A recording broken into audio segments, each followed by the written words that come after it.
بسم اللہ الرحمن الرحیم نحمدہ ونصلی علی رسولہ الکریم۔ اسلام اور سیاست کے تعلق کے بارے میں آج کل ہمارا معاشرہ جو ہے وہ افراط و تفریط کا شکار ہے۔ ایک سوچ تو یہ ہے کہ دیگر مذاہب کی طرح اسلام انسان کا ذاتی، پرائیویٹ اور انفرادی معاملہ ہے، جس کا تعلق بس اس کی ذاتی زندگی سے ہے۔ حکومت، سیاست، معیشت وغیرہ سے دین کا کوئی تعلق نہیں، مذہب کا کوئی تعلق نہیں۔ لیکن اس کے رد عمل میں دوسرا طبقہ سامنے آیا ہے۔ ان کا کہنا یہ ہے کہ سیاست جو ہے یہ اسلام کا مقصود اصلی ہے، اور اسلام کا اصل مقصد جو ہے کہ ایک سیاسی عادلانہ نظام قائم کیا جائے۔ سب احکام اسی مقصود اصلی کے تابع ہیں۔ تو سیاست سے ہٹ کر جو لوگ اصلاح نفس، تعلیم، تبلیغ اور اصلاح معاشرہ کے کاموں میں لگے ہیں اور سیاست میں ان کا کوئی کردار نہیں ہے، تو گویا کہ وہ تنگ نظر اور دین کے اصل مقصد سے غافل ہے۔ یہ دونوں نظریات جو ہیں افراط و تفریط پر مشتمل ہے۔ حقیقت یہ ہے کہ دین اسلام کے احکام زندگی کے ہر شعبے سے متعلق ہیں، جن میں سے ایک سیاست ہے۔ جس طرح معیشت جو ہے کے بارے میں دین اسلام میں واضح تفصیلات ہیں، لیکن معیشت مقصود اصلی نہیں ہے بلکہ دین کا ایک حصہ ہے، تو اسی طرح سیاست جو ہے وہ بھی دین کا ایک حصہ ہے، تبلیغ ہے تو وہ بھی دین کا ایک حصہ ہے۔ تو یہ بات ذہن میں رہے کہ سیاست دین کا حصہ ہے، دین جو ہے وہ سیاست کا حصہ نہیں ہے، کیونکہ انسان کی تخلیق کا مقصد اللہ جل شانہ قرآن کریم میں یہ بیان فرماتے ہیں، وَمَا خَلَقْتُ الْجِنَّ وَالْإِنسَ إِلَّا لِيَعْبُدُونَ، کہ میں نے جنات اور انسانوں کو صرف اور صرف اپنی عبادت کے لیے پیدا کیا ہے۔ اب سمجھنے کی بات یہ ہے کہ عبادت کی دو قسمیں ہیں۔ ایک وہ عبادت ہیں کہ جن کا مقصود اللہ تعالیٰ کی پرستش کے علاوہ اور کچھ ہوتا نہیں ہے، مثلا نماز ہے، روزہ ہے، زکوٰۃ ہے، حج ہے، قربانی وغیرہ، یہ براہ راست عبادت ہے۔ اور دوسری قسم کی وہ عبادتیں ہیں کہ عمل کسی دنیاوی مفاد اس میں کے لیے ہوتا ہے، لیکن وہ عمل جو ہے اللہ تعالیٰ کے احکامات کے مطابق ہو اور اللہ تعالیٰ کی رضامندی کے لیے ہو تو وہ عبادت بن جاتی ہے۔ البتہ تو اس کو یہ کہتے ہیں عمل بالواسطہ عمل بن جاتا ہے۔ مثلا جہاد ہے، بنفسہ ہی تو کوئی عبادت نہیں ہے، دوسرے کو قتل کرنا وغیرہ، لیکن جب اللہ تعالیٰ کے حکم کے مطابق ہو اور اللہ تعالیٰ کی رضا کے لیے ہو تو وہی قتال جو ہے وہ کیا بن جاتا ہے؟ جہاد بن جاتا ہے۔ تو یہ ایک بالواسطہ عمل ہے، اگرچہ کہ بڑا عمل ہے، اور اس میں ثواب جو ہے وہ کیا ہے؟ بہت زیادہ ہے۔ تو لہٰذا سیاست جو ہے یہ بھی ایک عمل ہے، لیکن یہ ایک بالواسطہ عمل ہے۔ تو لہٰذا اس میں کوئی شک نہیں کہ بالواسطہ جتنے عمل ہیں، اعمال ہیں، ان میں سب سے عظیم الشان اور سب سے بڑی عبادت جو ہے وہ کیا ہے؟ سیاست ہے۔ کیونکہ ایک دفعہ اگر نظام جو ہے وہ اسلامی بنے، اللہ تعالیٰ کے احکامات اگر لاگو ہوں، تو ظاہر بات ہے کہ پھر اس کا دائرہ عمل جو ہے وہ وسیع ہو جاتا ہے، تمام عبادات کے لیے راہ کھل جاتا ہے، جہاد کے لیے، تعلیم کے لیے، تبلیغ کے لیے، اور حج، روزہ، زکوٰۃ، یہ تمام عبادات جو ہیں وہ آسانی سے ہو جاتی ہیں، اور تمام احکامات کو نافذ کرنا جو ہے وہ کیا ہوتا ہے؟ آسان ہوتا ہے۔ تو لہٰذا اس میں کوئی شک نہیں ہے کہ جہاد جو ہے وہ بالواسطہ جتنے اعمال ہیں ان میں سب سے کیا ہے؟ بڑا عمل ہے۔ لیکن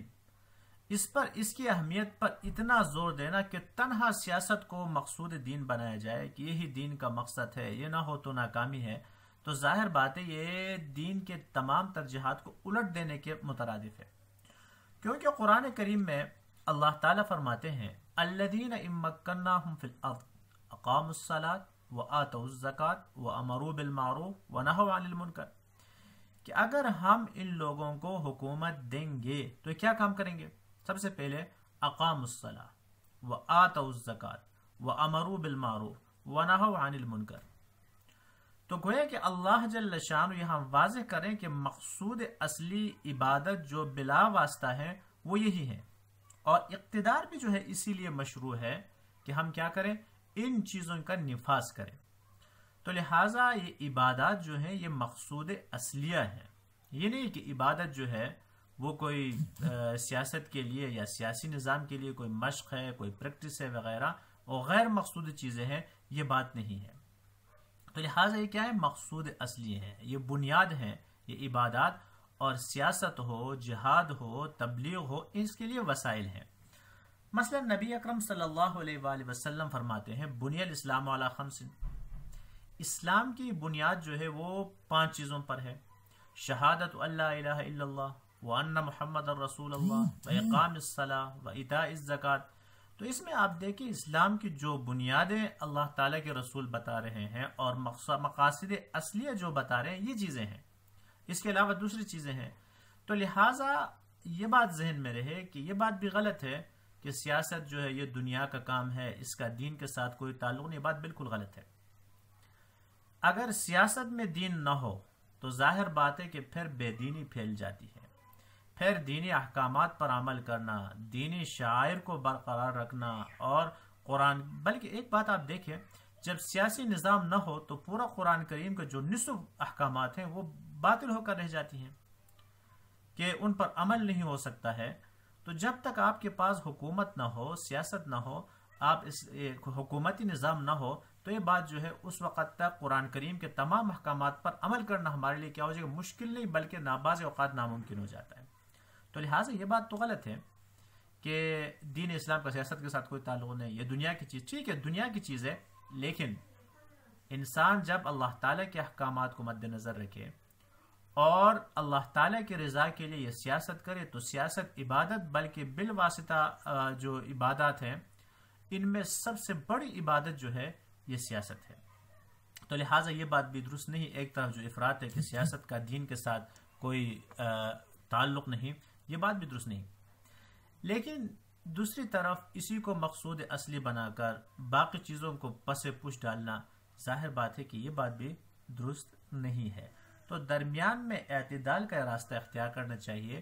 کہ دین اسلام جو ہے یہ ایک مکمل نظام ہے اور سیاست اس کا حصہ ہے، جہاد اس کا حصہ ہے، تبلیغ جو ہے وہ کیا ہے، اس کا حصہ ہے۔ تو بہرحال یہ پہلی بات ہو گئی کہ افراط اور تفریط سے بچنا چاہیے۔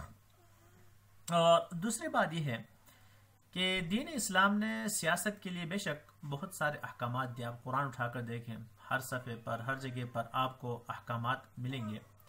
لیکن دین اسلام نے اس کا کوئی تفصیلی حکومت کا نقشہ بیان نہیں فرمایا ہے، صرف اصول بیان کیے ہیں، قواعد بیان کیے ہیں، اور کہ ان اصولوں کے مطابق آپ احکام چلائیں گے،